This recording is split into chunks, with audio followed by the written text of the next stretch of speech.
Hello there, this is the Master Control Podcast and you are at the right place if you love movies and TV shows as much as we do. My name is Tarek. I'm Alex. And we just watched Obi Wan Part 2. Alex, what are your thoughts? Spice drugs. Spikes, head spikes, things like that. Yeah. Yeah. So you just said spice. This is really, really funny because in part 2 you said Part 1, you mean? In part 1, right? In part 1 you said Uncle Owen is farming something out in the desert, and this thing is Dune the desert planet. And now we see there are spice drugs traded on Dune the sand planet. That's really, really cute. It feels like they're merging together several universes to kind of come up with the ultimate universe. Then in the end, we'll see what happens. Yeah. Because if we will have people crawling on the walls up and people biting on pills and stuff, then we'll see, or on teeth and stuff, we will see what happens in terms of merging the universes. Yeah, I mean, we don't know yet, but maybe Disney, because Disney is buying everything, maybe they are actually buying the Dune universe. But probably not, because HBO just claimed this one. Actually, don't make me hope. That would be a new hope, because if Disney touches stuff, it usually becomes gold, or it turns to gold, as you say. And Disney buying Dune would be just amazing. The only thing that they have disappointed me with is that we don't have the next phase of Tron coming up. But that's a different podcast. That's a different episode. Right. And as soon as Tron is continued, we will be on top of that. Yeah, we are huge Tron fans. And as you know, we are the Master Control Podcast, and this one is actually related to Tron, to the Tron universe. Yeah, if you don't know it, look it up. So what happened in this episode? In part 2, we follow Leia, we and Obi-Wan, we are following Leia to the planet of Daiyu, and there we encounter this drug dealer, and it was interesting to see Obi-Wan not trying to convert her to the let's say the light side and tell her to find some purpose in her life, as we saw him doing in the movie episode 2. But actually following her leads to this other Jedi Knight that is performing wonders out there. And this one was Haja. I think his name was Haja. Played by Kumail Nanjiani. Alex, do you think this is like the right cast for wannabe Jedi? For a wannabe Jedi, yeah, definitely. I mean, he seems to be very fond of the Jedi mind tricks and stuff, right? I mean, he's a nerd, per definition. He is owning a Tesla in Silicon Valley, and he wants to push the super Uber button. So why wouldn't he want to be, why wouldn't he be a wannabe Jedi? He toys around with magnets. Just to get his credit. So yeah, by definition, he still is the nerd that he was in Silicon Valley. Yeah. I really liked his performance and the way he played his role. I was a little bit disappointed that he was looking like that's it. I'm not sure if he will be returning somewhere in the plot. But he was introduced like a main character. So maybe that's it. But I think he would be a worthy character for this universe to play along and being maybe like this, like the comic relief in this whole saga, because he's actually quite funny in the way he portrays his character. Are you trying to tell me that he's Jar Jar Binks? No, don't insult him. That's not what I'm saying. And I would never say that Jar Jar Binks is a comic relief, because Jar Jar Binks is just an atrocity. I never thought Jar Jar Binks was funny. Why are we talking about Jar Jar Binks? Yeah, okay. I was just making a remark and you started babbling about Jar Jar Binks. You brought him up. It was a trap. You brought him up. It's a trap. You brought Jar Jar Binks into this podcast. That was you. How old are you? Too old. But not old enough to have seen the original Star Wars movies in the cinema. I'm not that old. Okay. But let's go back to what actually happened. And what we saw was Obi-Wan fist fighting his way through the ranks of the kidnappers, what was really kind interesting. He didn't want to give away his identity, and he was still hiding his Jedi powers. But this means he had to fight like everybody else, like a normal person. And he did kind of a good job, but he was doing it in an awkward sense. I think this was really nice, portraying Obi-Wan as a human being, having to use his hands to achieve his goals. How did you like the fights? I didn't know that Jedi could bleed. Yeah, right. Just to quote some smart guy. That's true. Actually, it was funny because at this point, I remember episode 1, 2, and 3 when Obi-Wan was telling all the time to Anakin, telling Anakin to not use his power or overuse his powers. And right now he's not doing it, and he's really crappy at what he's doing. So what is it? Eat your own dog food? Yeah. Then? Yeah. So he basically ate it up. I mean, okay, so he has this 10 years advantage of being alone in this cave, and he's not even trying to train, or, like he's doing only the mind tricks, maybe? No, he's not, because he had a hard time saving Leia. So what is he basically doing in this cave alone? Is he the caveman that we, at a certain point, find then as a fossil on planet Earth? What is he actually doing? What has he been doing for the last 10 years? Yeah, I mean, that's other than cutting off meat. That's a good stealing question. It looked like in part 1, it was portrayed like his whole day was doing this crappy work, taking some food, feeding his animal, riding through the desert, talking to the Java, and spying on the kid, right? And it might be that they wanted to show us that he's doing this every single day for the past 10 years. Maybe this is the message that they wanted to give us. I mean, try to if you take his role, he's the master. Anakin was the slave. Oh no, wait, Padawan. So he was the one who was supposed to train Anakin. He's alone in this cave for 10 years. He's not training at all. Because, I don't know, he's probably having a depression or burnout or whatever you can come up with from psychology podcasts then. But now that he's supposed to be like the fighter, he cannot even remember how to have a fist fight. That's kind of sad, even for him. Yeah, but maybe he never knew how a fist fight was working, because he was always a Jedi, right? He always had obviously he wasn't always a Jedi. He is Ben. I mean, I haven't read the books. I couldn't say why and what his family name would then be. Maybe it's Obi-Wan, or maybe it's Ben Kenobi I don't even know. No, but we know that Jedi are always trained from very, very small age. This is the rule. And having Anakin enter with his, what was it, like 10 years back?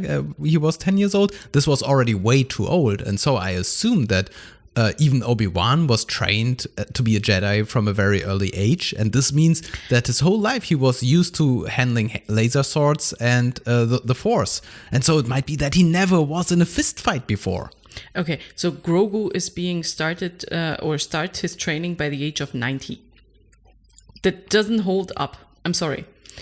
Starting training by the age of 10 and seeing all of those in part 1, all of those younglings, Padawans being killed, running around already with those stupid helmets. They are not 10 years old. They are not younger. There is something in between, like maybe 12 or maybe 7. So why are they so crappy and cannot protect themselves if they receive training from like birth time? Because they are children. They are still in training. They are not there yet. But what is your point? Are you suggesting that Obi-Wan was trained like this was his first day of training in episode 1 or what? His first day of training. In episode 1, the movie episode 1, there we see Qui-Gon Jinn and Obi-Wan. And Obi-Wan is like, 25 years old or something. Okay. And you're saying that this is like his first day on the job. No, yeah. Well, and before that, he was fist fighting through the streets of somewhere. No. Obviously, he was supposed to receive training as a Jedi starting from, let's say, I don't know, being 6 months old. So what did he do in between the first 6 months of, the first 6 months of his being out there is one thing. But after he turned 1, let's say, first birthday, up until the age of 25, what was he doing other than training then to be a Jedi?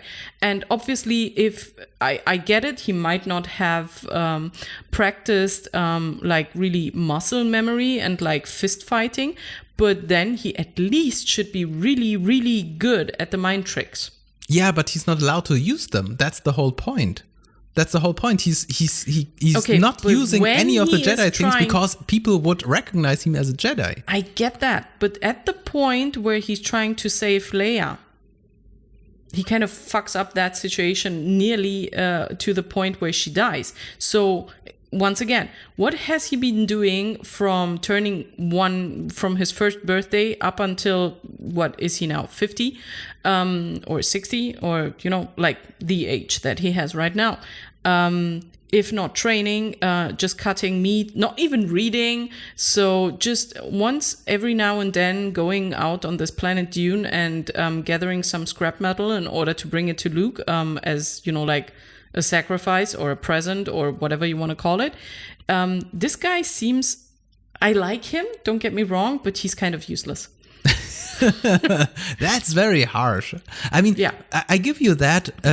If the whole purpose of his being right now is to protect the child like Luke, then of course he might be doing a bad job if he's not being able to use the Force anymore and he's simply spying on the kid with the binoculars.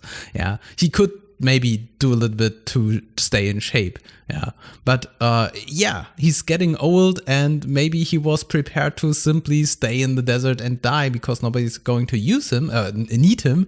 Until then, it was fine. Nobody was searching for the child, right? So wait, I do remember what he's doing all day long, sleeping and having nightmares. Yeah, okay, but this is not really useful. True. So if he's the protector of Luke, do you want to be Luke? I'd rather not be. Oh, Okay, but nevertheless, we are seeing that Obi-Wan has to come back because now he's needed, and the moment where people were understanding that he is actually a Jedi and start chasing him down, and he became like John Wick, right? Everybody gets this kill order to kill John Wick and everybody is just chasing him.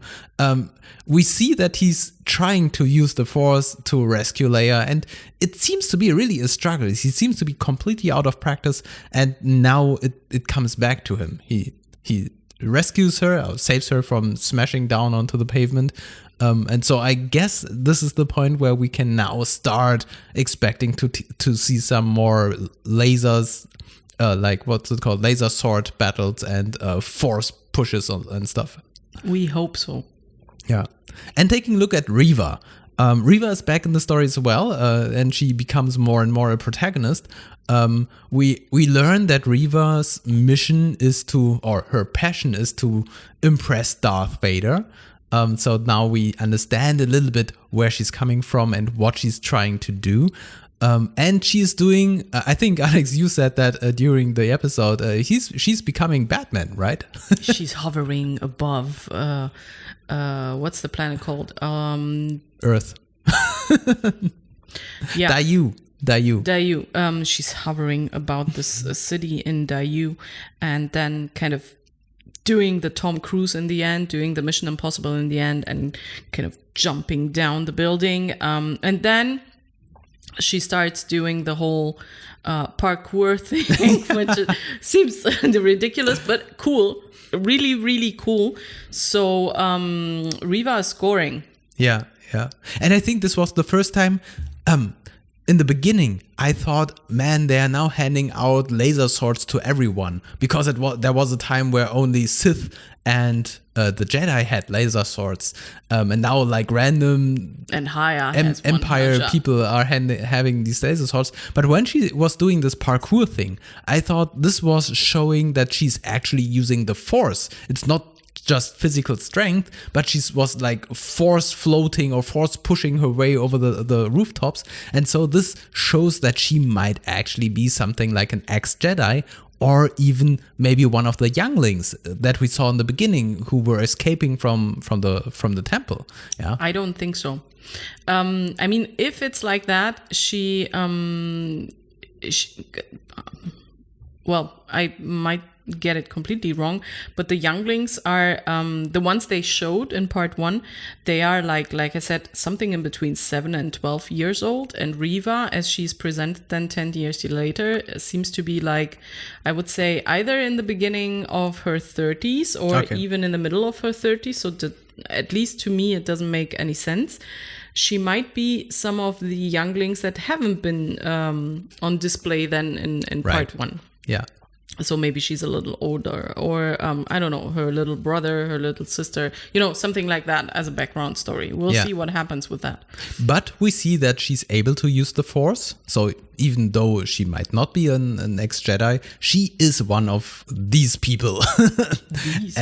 Yeah, and so it's not going to be simply Obi-Wan fighting an evil person, but actually Obi-Wan fighting someone with Jedi-like skills. Yeah, and so then in this direction, it makes sense that she's wielding a lightsaber like the other Inquisitors. And this is why he runs away, because he wouldn't be able to fight her probably at this point. Right, that's true. Right now, he is the definite underdog. Yeah, and this makes it more interesting. And there was, of course, the great revelation that was for me the most amazing part, or my favorite part in the series right now, where she says that she's working for Darth Vader, who is Anakin Skywalker. And Obi-Wan simply loses it because he did not know that Anakin is still alive. And this was amazing for me, because I thought he already knew. I thought everybody knows Darth Vader, everybody knows who he is and where he's coming from. And so this is the main reason why Obi-Wan is hiding the children. But obviously he did not know. And this was like the big revelation. He's alive and he's hunting for you for the last 10 years, and now we have you. That's not really logical, because then why would he have all of those nightmares? With the impression that he killed Anakin Skywalker. So I think, yes, it's a surprise. But him thinking, or what you just said, basically that you thought that he would know, and that Darth Vader is basically hunting down or trying to find the children, which he doesn't even know that they are alive. That doesn't make, for me right now, or doesn't make any sense to me. So that was true acting, or at least it felt like it. At the point where where it's revealed that Darth Vader is alive. That was a nice scene indeed, and we will see how Reva will then follow through with her Obi-Wan hunt. Yeah. But what do you? I didn't understand. You're saying it wasn't. It doesn't make sense that he doesn't know that Anakin is still alive? You were saying that you thought that Obi Wan Kenobi knew all along that Darth Vader is alive and that he's hunting the children. And both assumptions that you made, I don't think they make sense, because in the first place, Anakin, even in episode 3, by the end of episode 3, he doesn't even know that the children were born, because they kind of bury at the ceremony, of the burial ceremony of Padme, they display her with a pregnancy belly. So that one is if nothing happened in between and we don't get to see what happened in between, we have to assume that Darth Vader doesn't know and that he kind of died not knowing that the children have been born. And on the other hand, why would then Obi Wan Kenobi have all of those nightmares and the struggle that he thinks he kind of fucked up the whole situation with his Padawan. If, on the other hand, he knew that Obi Wan Kenobi, that Darth Vader is alive, so this doesn't add up to me. So obviously, he thinks that that Darth Vader is dead. Obi-Wan thinks that Darth Vader is dead, and the children are still in hiding, and no one is hunting the children at this point. It's just a coincidence for the story that they come up with hunting Leia or kidnapping Leia just to get to Obi-Wan, which is weird enough, by the way. But a very nice twist to the story, as I liked it. Yeah, I mean, you're obviously right. So the story so far suggests that he was not aware that Anakin is still alive. Thank you. But if I chop off the legs of my brother and the arm and throw him into lava and watch him burn, I think this would cause nightmares, even if he is still alive. I wouldn't be saying like, oh, he's still alive. That's cool. So no reason to have nightmares about this whole situation. Why would you have nightmares if you believe that he was pure evil by the end? He was still his brother. They lived almost their whole life together. He trained him. You can't say, he's evil now. So no, I don't have a bad conscience to chop him up. Yes, I can. If I believe that he turned to the dark side and that he's pure evil, even though Padme told him there's good in him, there's light in him, I wouldn't care.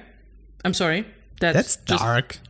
Yeah, so don't turn to the dark side, and then I'll still like you eventually in like a zillion years. Yeah. Okay, I got it. So we also see Haja back. He's helping Obi-Wan and Leia to escape. So it seems that he actually plays more into this show by becoming part of this movement of saving them. Even though it might be that they do a thing like we saw in Boba Fett and in The Mandalorian, where some main side characters simply keep reappearing here and then, even though they are not part of the main storyline. So it might be that we will follow now this quest of Obi-Wan and Leia traveling to the galaxy, trying to be safe, and they will have these encounters in every episode, which are reappearing and then disappearing again. I guess this is the way that this show is going. I have spoken. You have spoken. I have spoken. True. Yeah. And basically that's it. Yeah. And I'm really, really looking forward to the next episode. I can't wait. And I'm already sad that this is going to be one of these Disney mini-series that they are producing right now. I think they are going to be 6 episodes, right? 6 parts or 8 parts? Don't remind me, because it's already part of my daily life. I just want to have it as a sitcom. Right. No, I didn't say that. But I'd rather have it on a daily base than just 6 episodes and being really awesome. Yeah. Also, I didn't say that. No, it doesn't have to turn into Full House or anything, but rather than just having 6 episodes, having a few more, that would be really awesome. Yeah. Like, I don't know, X-Files episode count, that would be nice, or Lost count or something. But yeah, I get the love that Disney puts into this whole series, and all of the TV shows and everything is like costly. And also, if they did something like 20 episodes or even more, would that still do like play right by the story? Because then they lose us. Usually they lose every show that has like 20 episodes and they're story-wise connected to each other. You kind of have to put those fillers in, and so fill episodes in, and so it becomes just boring after some time. So rather than maybe really having 6 episodes and then really focused and to the point, than doing like 20 episodes and half of them sucks. That's true. I'm really looking forward to the next one. That is true. And we see really this movie-like quality. And so they're investing into this quality and not into the quantity. And we can look forward to Andor, for example, which is another Disney-produced Star Wars series that is going to be, I think, released in somewhere in this summer. So at least there's coming more, even though this particular show of Obi-Wan is only 6 episodes. Oh, 8, I don't know, like short, very short. I hope it's still 6 coming up and then adds up to 8. We'll see. I don't know. Right. Okay, yeah, let's wrap up. That's it for now. Part 2. We are looking forward to part 3 next week. And please subscribe if you want to join us and discuss the next episodes. We will also cover other shows like Stranger Things, which is released now as well. So stay tuned and rejoin us to talk about Stranger Things. Looking forward to it. Bye. Bye-bye.